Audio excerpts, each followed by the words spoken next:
గడ్డం సమ్మయ్య గారు చిందు యక్షగాన కళను 5 దశాబ్దాలుగా ప్రదర్శించి ఈ పల్లె కళ మనదైన జానపద కళ అంతరించిపోకుండా కాపాడే ప్రయత్నం చేస్తున్నారు. అందుకే వారిని పద్మశ్రీ వరించింది. ఆ శ్రమ ఫలంగా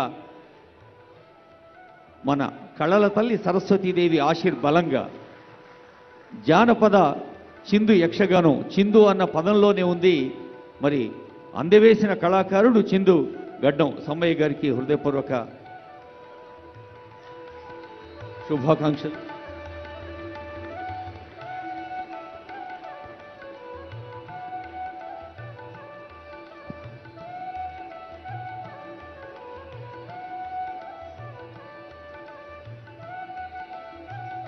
పద్మశ్రీ అవార్డు అందుకుంటున్న కళాకారులందరికీ హృదయపూర్వక శుభాకాంక్షలతో స్థపతి వేలు ఆనందాచారి గారిని ఆహ్వానిస్తోంది వేదిక. స్థపతి వేలు ఆనందాచారి గారు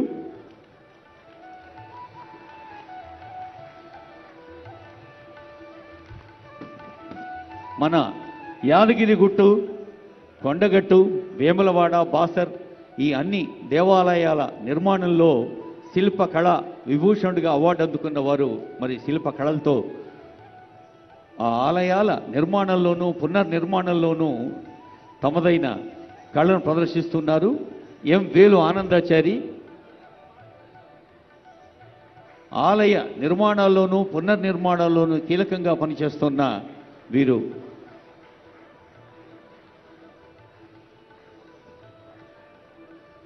ఇప్పుడు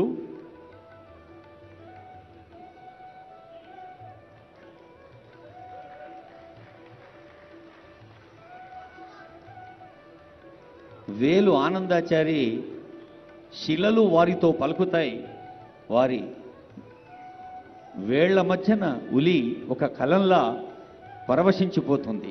ఆనందాచారి గారికి హృదయపూర్వక ధన్యవాదాలతో ఇప్పుడు దాసరి కొండప్ప గారిని మీ అందరి కరతాళ ధ్వనుల మధ్య సాదరంగా ఆహ్వానిస్తున్నాం. కొండప్ప గారు తంత్రి వాద్య నిపుణులు. ఇప్పుడు కేతావత్ సోమ్లాల్ గారు అవార్డు అందుకుంటున్నారు. బంజారా భాషలో భగవద్గీతను ప్రజలకు అంకితం చేసిన సోమ్లాల్ గారు. దాసరి కొండప్ప గారు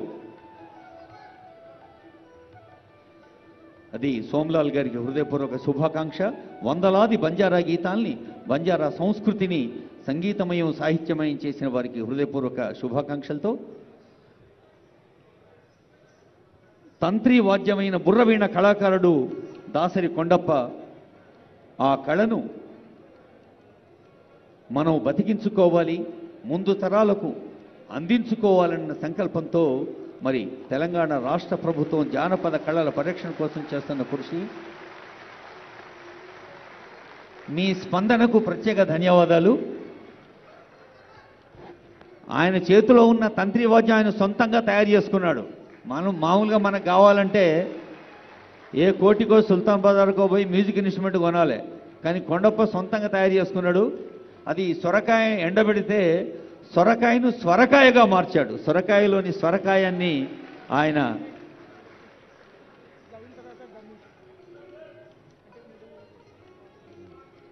తర్వాత ఉమామహేశ్వరి గారు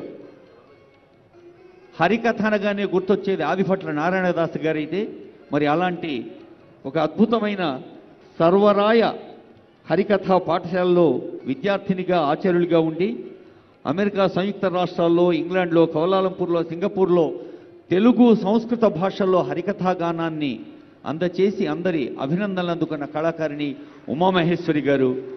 ఉమామహేశ్వరి మేడంకి హృదయపూర్వక శుభాకాంక్ష.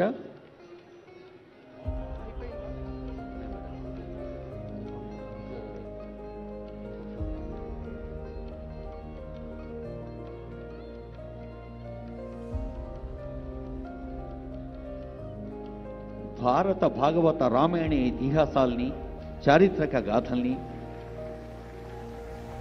అలలు అలలుగా, కళలు కళలుగా పర్యాప్తం చేస్తున్న కళారూపాల్లో హరికథ గానం ఒకటి ఉమామహేశ్వరి గారికి హృదయపూర్వక శుభాకాంక్షలతో కూరెళ్ల విఠలాచార్య గారిని ఆహ్వానిస్తున్నాను. మీరు చప్పట్లు కొట్టకుండా ఉండలేరు. దాదాపు 90వ దశకంలో ఉన్నారు, 80+. రిటైర్ అయిన తర్వాత ఆయన ఇల్లునే గ్రంథాలయంగా మార్చి 2 లక్షల పుస్తకాలు సేకరించారు. మనం భిక్ష అనే పదం వింటాం, అయితే కూరెళ్ల విఠలాచార్య గారు ఒక కొత్త పదాన్ని కాయిన్ చేశారు. అది గ్రంథ భిక్ష. అంటే అందరి దగ్గర పుస్తకాలు సేకరించి 2 లక్షల పుస్తకాల్ని వారు